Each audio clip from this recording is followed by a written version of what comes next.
Welcome to INACSL 23. We're on our Friday, our second day of the full conference, where we've had over 1,000 attendees register. We've got over 600 new members into the organization, and we're having a great time. So we're going to continue on with our healthy simulation talks. I'm Teresa Gore. I'm a past president of INACSL, and I'm a content manager for healthysimulation.com. I've got three guests with me for this session, and what we're really going to be looking at are we're going to look at the Conference Planning Committee, the Education Committee, and the Include Committee. We have Kelly Connor, who's going to be with our Conference Planning Committee, and then we have Beth Cole-Ross, and she's with the Education Committee. I'm going to go community too much.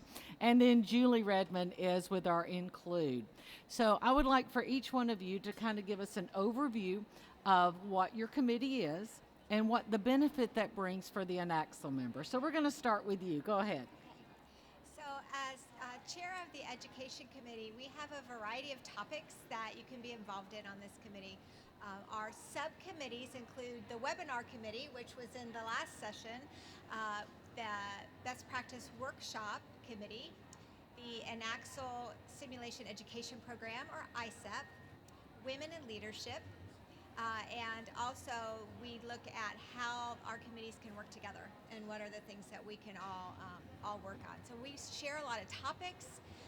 It's a great thing for members to bring, what do we need to be educated on? What are the offerings that we would like to see the committee? And so we depend a lot on what happens at conference. All right. As well. So we have a collaboration going on here. Okay, go ahead.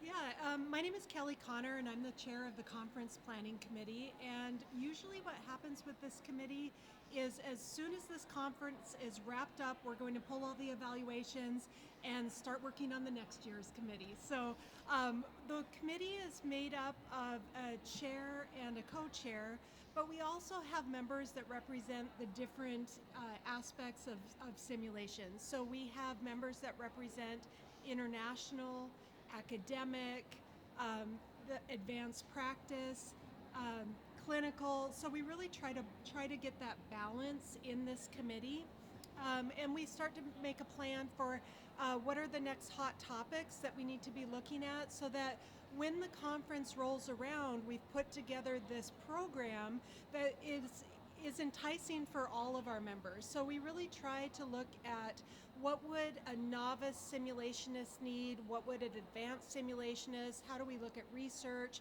and we try to put it all together. And it is a fun committee, it's a small committee, we do work hard, but I think it's the best committee, but anyway. You wouldn't have any bias there, I have would no you? bias No. Okay. whatsoever. All right. Just checking on that. So, all right. So now we're going to go down to the Include Committee. So I am Julie Redmond. I am on the Include Committee. The Include Committee was started in 2020.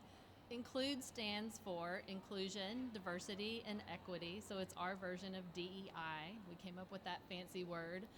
But we, in 2020, had to just completely decide what this committee was going to look like. And so we picked a name, and then we just started working on different projects. And one of the first things that we did was bring diversity training to the board. And so we did that.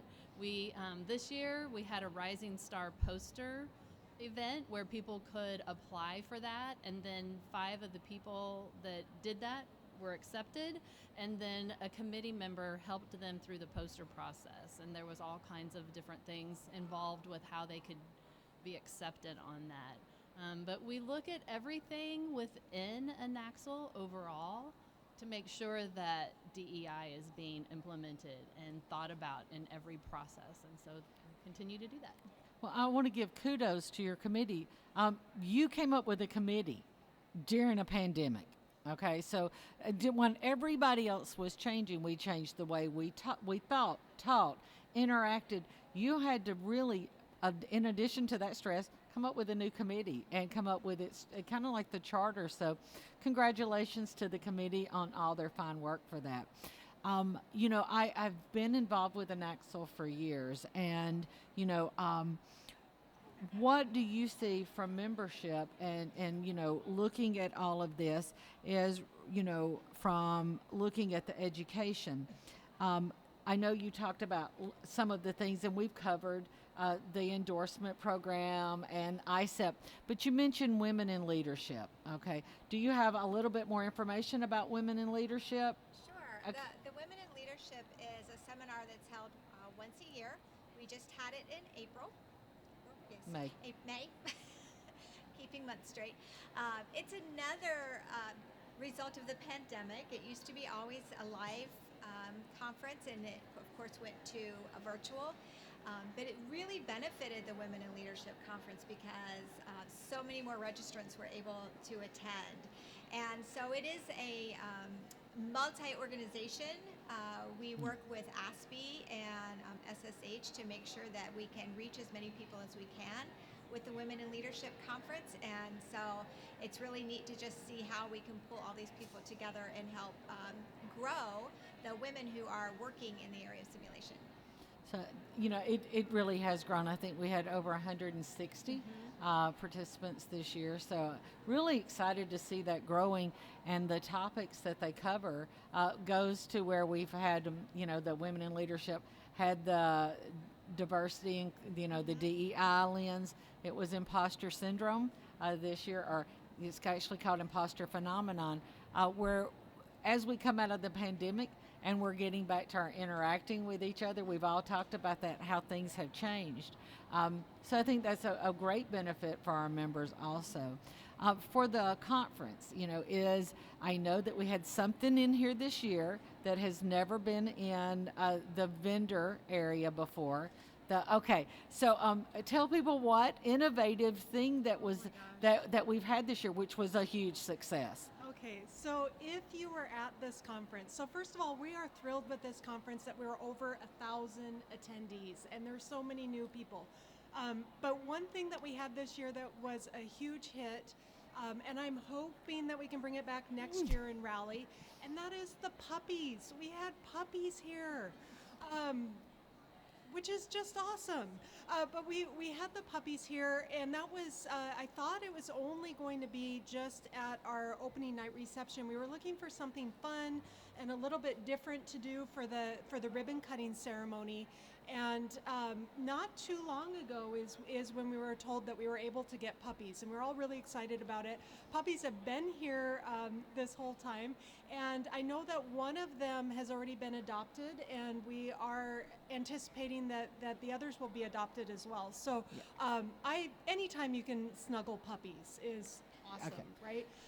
But yes, we are really thrilled with the numbers of people that came out, and the number of new simulationists that have come to this conference has been really astounding. And I think that it just speaks to how much simulation has grown, but also really bringing in our young and bringing in our simulationists to learn the best practices from the beginning. And I think it's really exciting. So that and the puppies. Well, and we've had over 70 vendors. I mean, Yes. That is phenomenal.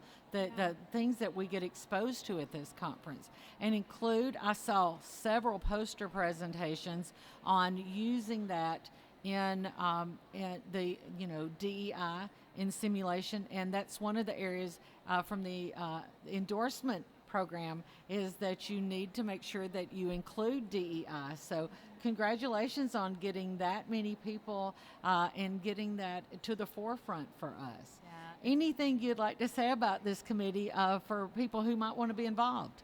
It is one of the best collaboration experiences I have ever been in. So got to meet with and work with all of these lovely people, men and women and others, and it just has been a great experience. And the ability to work on things together and see them come to fruition is so exciting.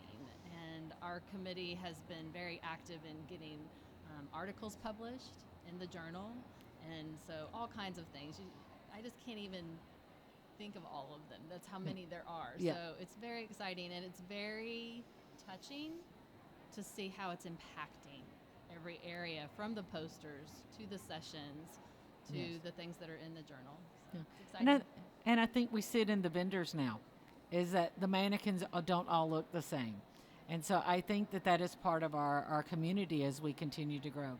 So I do want to thank the three of you for joining me today for this very informative session to let our members know what's available through INACSL. So thank you very much, and I hope you enjoy the rest of your conference.